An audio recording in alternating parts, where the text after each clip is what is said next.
লক্ষ্মীপুর নোয়াখালী বিভিন্ন জায়গায় আমি ঘুরে ঘুরে দেখার চেষ্টা করেছি। সত্যি বলতে একেবারে রিমোট এরিয়াতে আমাদের ত্রাণগুলো আমরা পৌঁছতে পারছি না।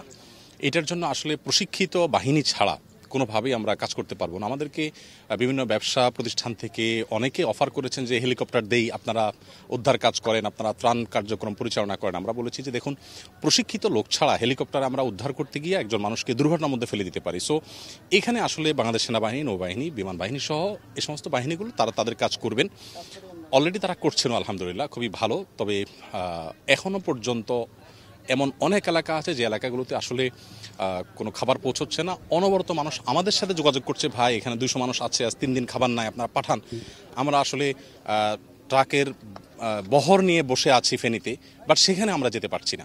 তো আমরা যেটা করছি, গতকাল মহিপালে বাংলাদেশ সেনাবাহিনীর কাছে আমি 2000 পরিবারের জন্য শুকনো খাবার 8-10 দিন চলে যেতে পারে বা 5-7 দিন চলে যেতে পারে লিস্ট, এরকম খাবার আমি দিয়ে আসছি।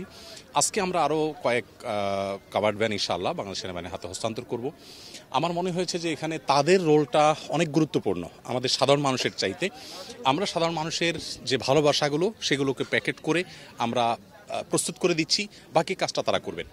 তবে এখনও পর্যন্ত অনেক মানুষ ইনফরমেশন গ্যাপের কারণে খুবই মনোবেদনার মধ্যে আছেন। আমি গতকালকে ফেনীর ছাগলনাইয়া এবং পরশুরামের দিকে যেতে যে রোডটা, মিজান রোড, যেটা সবচেয়ে বেশি এফেক্টেড, সেই রোডে আমি একটি স্পিড বোটে করে বিকেল 5:30 থেকে রাত 8:30 পর্যন্ত আমি চলেছি। বোধহয় সব মিলিয়ে 3-4 কিলোমিটার পথ আমি যেতে পারিনি। কিছু দূর ঠেলে, কিছু দূর নেমে, কিছু দূর ইঞ্জিনে আমরা চলেছি। মাগরিবের পরে বিশেষ করে ঘুটঘুটে অন্ধকারের মধ্যে অনেকগুলো স্পিডবোট চলছে, সেখানে কারো গায়ে পড়ছে না, কোনো ট্রাক এলে ধাক্কা পড়ছে, এরকম একটা পরিস্থিতি। সেখানে এমন মানুষও পেয়েছি যে গত 5 দিন যাবৎ 2জন ভদ্রমহিলা ইয়াং, আমি দেখেছি বুক পানিতে তারা হাঁটছেন এবং মনে হলো যে তারা খুবই ক্লান্ত, বিপদগ্রস্ত হবেন। আমরা আমাদের স্পিডবোট থেকে কয়েকজনকে নামিয়ে আমি তাদেরকে তুলে নিলাম এবং আমি জিজ্ঞেস করলাম, বোন আপনাদের সমস্যাটা কি বলবেন? উনি আমাকে বললেন, আমরা 4-5 দিন যাবৎ আমরা 3 জন ভাই বোন, 1জন ছেলে 2জন মেয়ে, আমরা এখানে মহিপাল একটা হোটেলে এসে উঠেছি। আমাদের মা পরশুরামে তিনি বেঁচে আছেন না মারা গেছেন, কি করছেন, আমরা ইনফরমেশনটা জানতে পারছি না।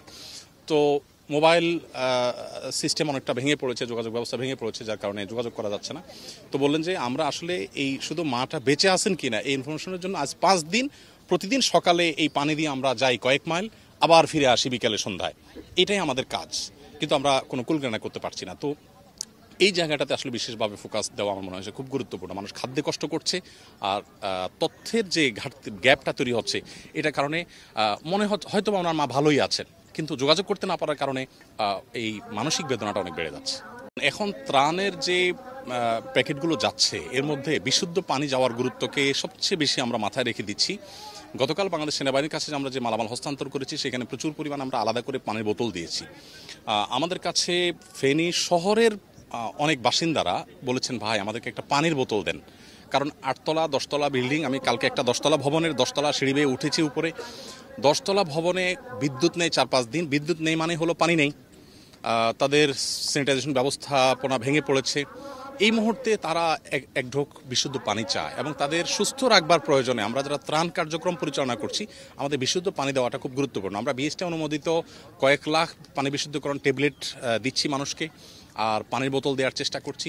মূলত ওই রোডটাতে কিছুটা আপনার পানির কারণে রোড বন্ধ ছিল, আমাদের কয়েকটা কাভার্ড ভ্যান 2-3 দিন সেখানে আটকা পড়েছিল, সেখানে শত শত ট্রাক পড়ে আছে। বাংলাদেশের সাধারণ মানুষ এই যে ঐক্যবদ্ধ প্রচেষ্টা করছে মানুষের পাশে দাঁড়াবার জন্য, এটা আসলে বিরল এবং এটা নতুন একটা দৃষ্টান্ত আমরা দেখতে পেলাম। টিএসসিতেও দেখেছি, আমরা আসুনা ফাউন্ডেশনেও দেখেছি।